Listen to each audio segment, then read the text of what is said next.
every step along the way, it's like, is this thing real? So many things are surreal about it, being that nobody knew these guys, at least in the fight game a year or so ago. Now the whole boxing world's turned to it. Their community has turned to it.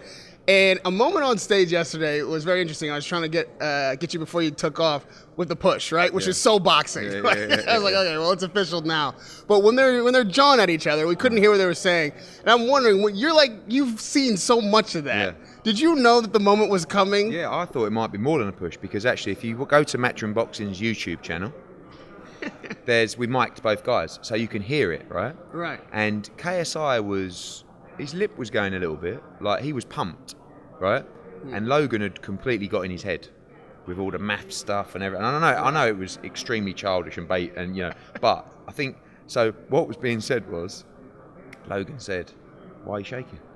And he goes, "I'm not shaking. I'm gonna fucking knock you out." And he goes, 11 times 11. And he goes, "Stop with the fucking maths, bro." Like that. And he goes, 10 times 10. Go on, that's an easy one. And then he just went, and he blew his top. Right. And that we were supposed to do a head-to-head after, which he went. He did get in his head.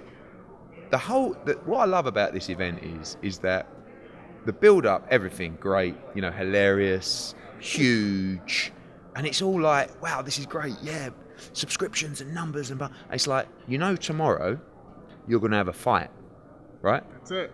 And it ain't gonna be pretty. You know that, don't you? And you got these little gloves on. You got no. So at what point today does it get so real for them, or tomorrow morning, when they wake up and go, "Oh shit, it's fight day"?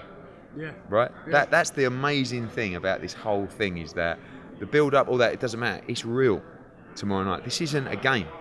This isn't FIFA. Right. This is a fight.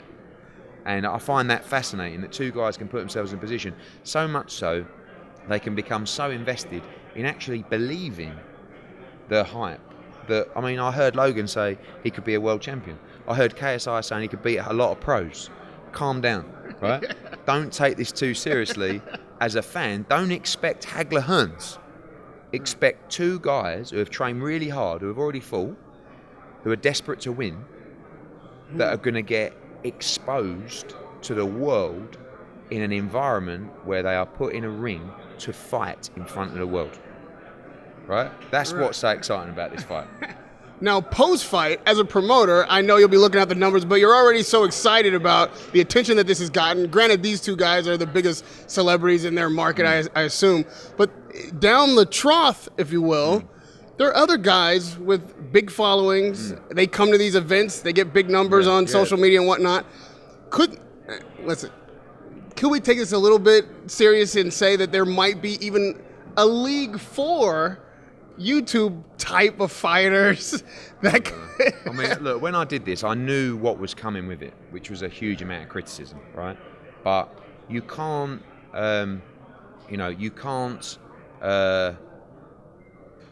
just let negativity get in the way of making the correct business decisions, right? So I look at this event and I go, I know I'm going to get criticised, but I can't ignore it. Like, what you mentioned earlier about Bazinga and all these Cybermen, Joe Weller, right. like Boxing Social, and they're doing like 1 million views for Bazinga. I've never heard of Bazinga, right? Seems like a lovely guy. But so when you talk about a league, the most important thing is that we have some kind of credibility, right? And that's difficult. The credibility for this fight comes with two guys who have trained really hard with real boxing people, have put the time in, have put the hard sparring in, have signed up to the code, which is drug testing, medicals, commission licenses and stuff like that, rather than just saying, like, how easy would it be to say, right, what we're going to do is, you're fighting you, and I don't care who weighs what, and put on an exhibition. Yeah, and it's no commission, it's just the Matchroom commission. That's not for me. I love this sport with all my heart. I'm a boxing hardcore, but I'm also a numbers guy. So we got to get the mix right to say, and my message to YouTube, the YouTube community, is, if you're out there right now and you want to fight, take it seriously. Train. Actually get yourself in physical condition. See if you have any kind of ability. If you don't have ability in boxing, please do not call me. Do you know what I mean? These guys can fight a little bit. Do you know what I mean? They know how to box. Logan Paul is actually pretty decent. It's just I don't know what kind of engine he's going to have for this fight.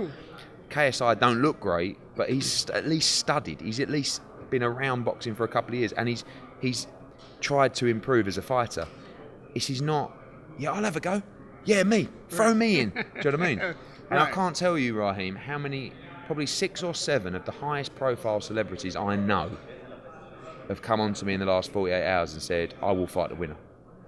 Right? And again, you look at that, and I look at the kind of names, and I start thinking, oh my God, X against Logan, or X against KSI. It's massive. Like, it's even big. It's like, it could be 10 times bigger than this, right? But where does it stop? I love a pound note, right? And I love numbers. It's what dictates the success of my business. But I can't be a sellout, maybe a little one. Yeah, well, you know what I mean? Like, I want to be remembered as a Hall of Fame promoter, really. Right. When all is said and done, I want to be able to look myself in the eye and say, you did a great job for boxing. You changed boxing. I don't want to be that guy who's like, oh, you put on like that celebrity matchup, Right. But again, our success as a business is determined by the numbers. So however many sign-ups we do for DAZN or pay-per-view buys with Sky, that's the measure of success from those people. The measure of success from me might not be. It might be how good the fight was or how many champions we got to unify against each other. Right. But without the broadcasters, we don't have a business, right? And we don't have a sport. Right. So, and with all of those things said, boxing has its own problems when it comes to legitimacy, drug testing, being ready to fight. Yeah. Danny Jacobs fighting Julio Cesar Chavez Jr. A lot of us thought we wouldn't even be here today. We wouldn't even make it to the press conference. Listen, with all of the last-minute replacements you've had to deal with, the drug test results, how confident are you that Chavez Jr. is a good place to put your bet on the December 20th? So we had, someone said to me today, because Gabriel Rosado is on the card, and he's standing by to fight either man if someone pulls out.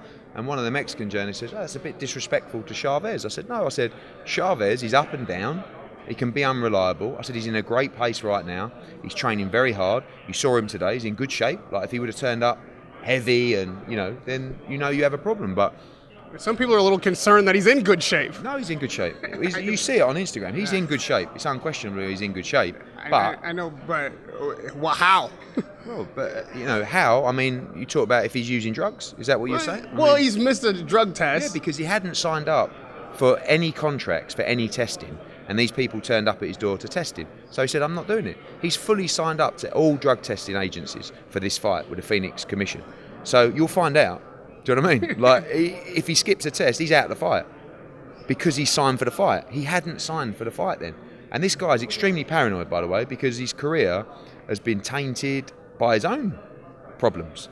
I have to say, I like this guy. I have a soft spot for Chavez because growing up in Mexico as the son of Julio Cesar Chavez Sr. cannot be too easy, especially when you're a fighter as well. So, do I believe he'll make the fight? Yeah, because I wouldn't have made the fight otherwise. You're kind of like growing up in England as a son of Barry Hearns, and you're a fight promoter as well. You know what I just said to Jeanette over there is the difference there is the drive in my life was always to be better than my dad, right? In a competitive way, not I hate my dad. So, and I believed that I could achieve that. I believed that I could take our family business to the next level. When you're the son of Chavez Sr., how do you comprehend being better?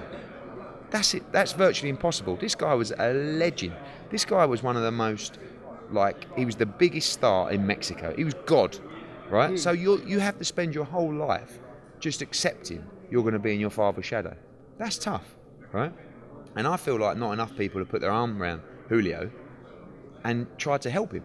And actually, it's always been like this sport. It's like, you want someone, you kick him to the side. This is how the boxing business works. With him, I've been talking to him for a year, and he boxed in Mexico, 3 months ago, something like that, 1 round knockout. Right. And for the first time, he's back in the gym, he's training, and it's on him now. I've given him the opportunity. Maybe I'm a fool, right? But I believe that he's training hard. I believe he wants this fight. It's a massive fight for him. I mean, if he was to win this fight, my God, he just goes to the next level. But it's the right fight for Danny Jacobs. It's the right fight for DAZN. You know, we have a huge amount of Mexican subscribers. Some love Julio. Some hate Julio. Right? But they watch Julio because he's box office TV, because you never know what's going to happen. So you just have to be honest about it and say, I've given him this opportunity. I hope he doesn't let me down. And I believe that he'll be in this fight. If he were to win, you're correct. The repercussions of that, or the rewards of that, would be tremendous, especially for him to just come out of basically obscurity and somewhat shame. But for Danny Jacobs, he's supposed to win the fight. He's better look damn good doing it, really, if you're talking to the critics, as we hear. What's in it for him? Well, what's in it for him is a huge profile fight.